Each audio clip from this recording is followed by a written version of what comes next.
બોલિવૂડમાં હાસ્ય કલાકાર તરીકે નામના મેળવનાર અને મૂળ વડોદરા શહેરના દિનેશ હિંગુ સાથે ખાસ મુલાકાત કરી।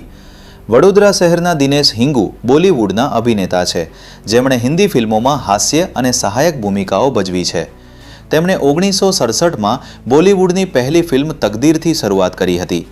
બોલિવૂડમાં 100થી વધુ ફિલ્મોમાં અભિનય કર્યો છે અને તેઓ હાસ્ય અને પારસી ઉદ્યોગપતિ સહિતના રોલ માટે જાણીતા છે।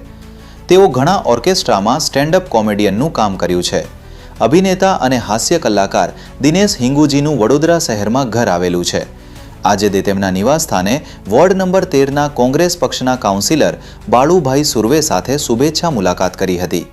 દિનેશ હિંગુજીએ કુરબાની, સાજન, બાજીગર, હમરાજ, દરાર, નો એન્ટ્રી, જુદાઈ, ખૂબસૂરત, હેરાફેરી જેવી ફિલ્મોમાં સહાયક ભૂમિકાઓ અને નાના રોલ ભજવ્યા છે। આજે અમારી સાથે વડોદરાની અને ફિલ્મ જગતની જૂની યાદો તાજી કરી હતી।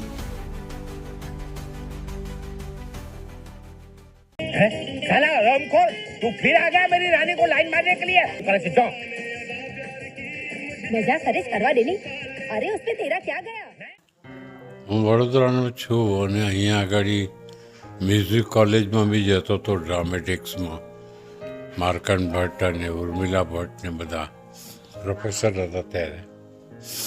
તો હું નાટકમાં કામ કરવા માટે બહુ ઉત્સુક હતો। તો નાટકમાં કામ કરવું હોય તો એ લોકોને જોઈન કરવું જ પડે તમારે। જોઈન કર્યું મેં અને અહીંયા નાટકો કર્યા થોડા, પછી વેરાયટી શો કર્યા બધા ઓર્કેસ્ટ્રાની સાથે, કોમ્પેરિંગ, મિમિક્રી। અડધો કલાક મિમિક્રી કરતો હું, મારી એન્ટ્રી થતી, લોકોને મજા આવતી હતી। બોલિવૂડમાં આપનો પ્રવેશ કઈ રીતે? હું તો ખાલી ત્યાં આગળ બોમ્બે ગયો હતો અને બોમ્બે જઈને નાટકમાં કામ શરૂ કર્યું। ત્યારે મારી સાથે સંજીવ કુમાર બી હતા ગ્રુપમાં। અમે લોકો નાટકમાં એક સાથે કામ કરતા હતા। કરતાં ફિલ્મ લાઈનમાં ફરતા વધે અને ફિલ્મ લાઈનની અંદર મને રાજેશ્રી વાલાઓએ ચાન્સ આપ્યો। પહેલું પિક્ચર તકદીર એનું નામ, ભારત ભૂષણ હીરો હતા એમાં મેં એક નાનો સરખો વિલનનો રોલ કરેલો। મેં ફરીદા જલાલને રેપ કરું છું એવું, અને બીજા બધા ઘણા નવા હતા, કારણ કે નવા એક્ટરોને ચાન્સ એક જ કંપની આપતી હતી, રાજેશ્રી પ્રોડક્શન। તો મને એ લોકોએ સિલેક્ટ કર્યો અને મેં કર્યું કામ, એ લોકોને ગમ્યું એ કામ। આપણે ઘણા બધા લીજેન્ડ એક્ટર સાથે કામ કર્યા છે, એના સમય કેવા હતા એ વખત? ટાઈમસર આવતા એ લોકોને, ટાઈમસર કામ કરતા અને બધા એક્ટરો સાથે બહુ સારી રીતે વાત કરતા। એ લોકો કેરેક્ટર આર્ટિસ્ટ સાથે બી બહુ સારી રીતે વાત કરતા અને સમજાવતા કે સર તું મેરે સે ડર મત, કારણ કે આપણને બહુ મોટો એક્ટર હોય તો બીક લાગે કે આની સાથે આવો ડાયલોગ કેવી રીતે બોલાય।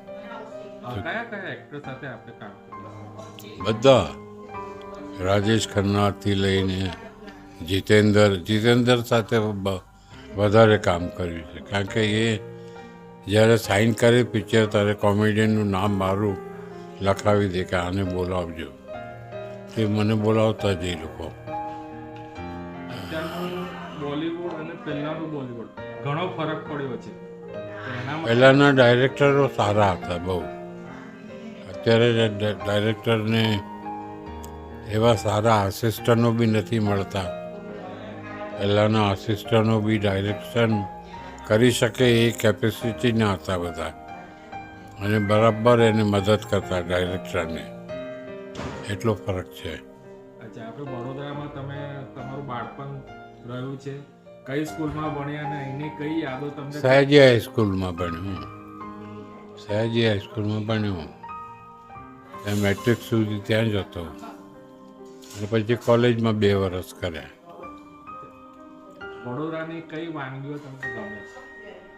વડોદરાની બધી વાનગીઓ ગમે મને, બોસો લેતો, અને એ અમારા ઘરની બાજુના ઘરમાં રહેતા એટલે અમને લેવા જઈએ પૈસા લઈને, અમારા બાપા પૈસા આપતા અમને, કે જા તને આ ખાવું છે ને લઈ આવો.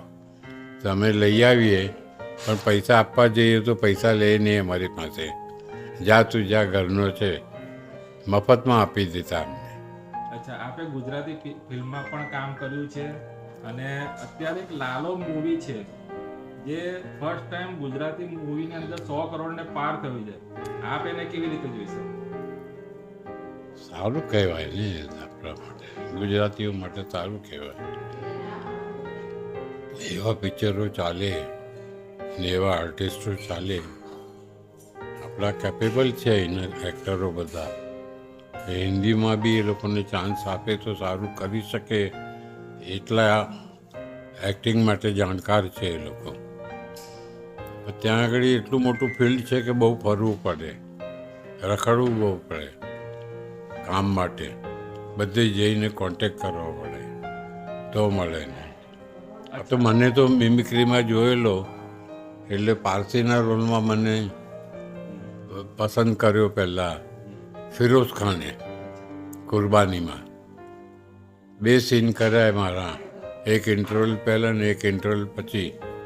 ખુશ થઈ ગયો હતો. બધા ચાહે છે મને કે ભાઈ આપણા ગામનો છે, વડોદરાનો છે, આ માણસ છે, આટલું સારું કામ કરે છે. આટલા વર્ષથી 50 વર્ષ મેં કામ કર્યું ને, અને એ 22-21 વર્ષનો હતો ત્યારે ગયેલું ત્યાં, ખાલી 100-200 રૂપિયા લઈને. અને મારી રીતે ફરી ફરીને મેં કામ કર્યું. ત્યાંના ઓર્કેસ્ટ્રાઓમાં બી કામ કરતો, મોટા શોમાં બી કામ કરતો, ફિલ્મફેરના શોમાં બી કામ કરતો.